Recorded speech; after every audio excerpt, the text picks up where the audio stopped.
Hello, this is Nexus Krewl here, and I'm bringing you some Halo Reach gameplay.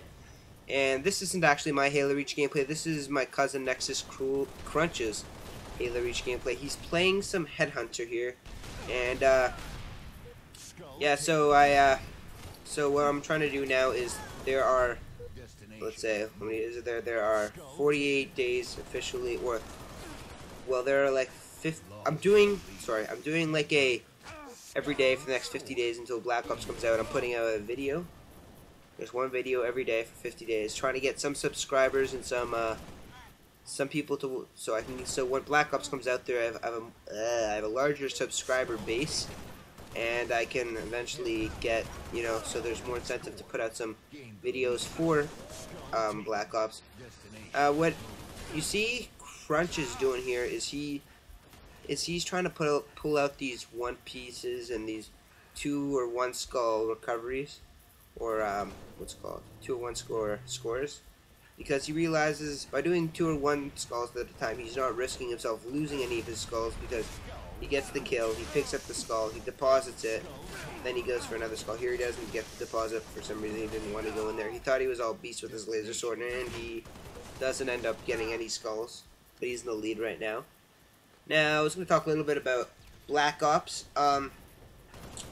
This game here, Halo, is good. It's a very good break from playing Call of Duty, because there's a lot of shit that went on in that game that really ticked me off. So, considering Halo is a completely different game, it's and it's more balanced in the consideration that there's no personal ass shit that can piss you off.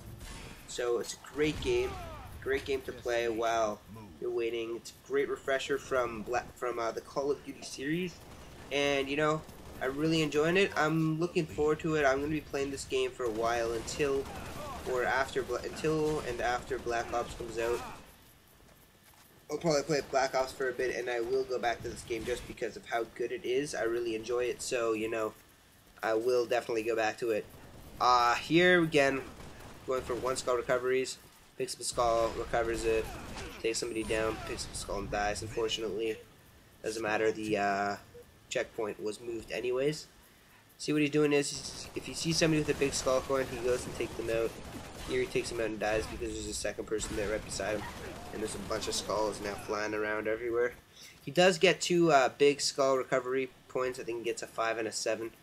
And really, if you go for these 1 skull recoveries or 1 skull checkpoint things, 1 skull, right, you're gonna eventually win the game, because see, you got 5 skulls, recovered it right away. Sees his other skull, goes, recovers it. Now, so you realize if you're gonna do shit like that and go for these 1 skulls, you probably will win, because you're not putting yourself at risk trying to go for higher skull numbers. You'll probably have to go with a nice kill streak to get all these skulls in the end. And because it's a free for all and there's a bunch of people, you'll probably die before you get, like, let's say a 6 or a 7 out of 7 checked in. So going for 1, you'll probably get it, and eventually you'll probably get somebody that is coming in with, like, let's say 4 or 5 skulls, and you'll be able to kill them, because let's say 1 or 2 skulls checking in will not win you the game by any means necessary, because eventually those 1 or 2 skulls that you're checking in, people are going to be checking in, let's say 4 or 5 at certain times, and they will pass you if you're going for 1 or 2. But just going for 1 or 2 and running away from the other people at that time, by chance, the people that you're killing to get those 1 or 2, a lot of the time they're not going to be just 1 or 2. Like, let's say this guy has, let's say, 2 skulls, so he's going to drop 3 skulls. So eventually you'll find people with higher skull numbers and get larger amounts of skulls to end it off. So here he dies, whatever. But because you will get larger amounts of skulls, killing people with higher amount of skulls, this strategy of running away from everybody and going to deposit your skulls right away will end up probably winning you the match, because look at that guy, he has 8 skulls. This guy had 8 skulls, he died, now there's a bunch of skulls. This guy has a ton of skulls. My cousin picks up a bunch of them and goes directly to deposit them, which is smart. See, what happens is this direct deposit strategy put him in favor there. There he got, let's say, 7 or 8 skulls. Because he got those 7 or 8 skulls, and his strategy was to go and directly deposit them, he wasn't putting himself at any more risk than he would have been necessarily, and he was able to deposit those skulls. When a lot of people, when they get, let's say, 2 or 3 skulls, they go around trying to pick off more people and trying to get as many skulls as possible in these one individual deposits, and it doesn't end up working in their favor because they will die from somebody coming in. Let's say they get double teamed or something, they will die, especially when you have a higher skull number. A lot of people come and try to kill you because of your higher skull number. They don't want you to win. Now, by just doing that, you will kill those people with those higher skull numbers or whatever, and you will get those larger amount of skulls eventually, which is how you're going to win this match. And really what he's doing here is very smart. He's kind of pulling out his secondary when he needs to. Another thing that you got to take into account for while playing this game is your secondary. It's a secondary in this game is actually the Magnum is very powerful. I think it's like a 5-shot kill or something like that. So if you're ever out of ammo with your, or like let's say you have to reload with your DMR or your assault rifle, it's very important that you pull out that secondary of yours, because it will get you those kills in the end. Let's say 1 or 2 shot. Let's say you get like a lot of shots in with your assault rifle. It's like a 1-shot headshot with your Magnum.